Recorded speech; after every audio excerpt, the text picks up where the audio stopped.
সিঁড়িতে হচ্ছে কি দেওয়া হয়ে গেছে সব। এটা কি ধরনের পাগলামি? জ্বালাবো তারপরে বাজি ফোটাতে যাবো গাইস। এইগুলো দেবো না, গান দিয়ে দেবো। যে লাইট লাগাচ্ছে কোথায় উঠেছে? এখানে যে আমরা জ্বালাচ্ছি এখন।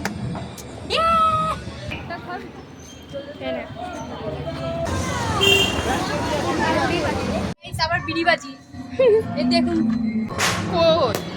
খুবই বাজে ছিল, এটা মুশকি ছিল গাইস। মানে কি বলবো, যাই হোক।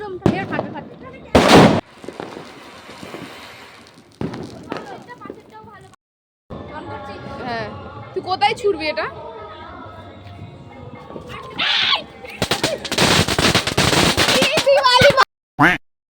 গাইস এখানে এখন সাপ বাজি দিয়ে হচ্ছে সাপ বেরাচ্ছে গাইস মাটি দিয়ে গু বেরাচ্ছে।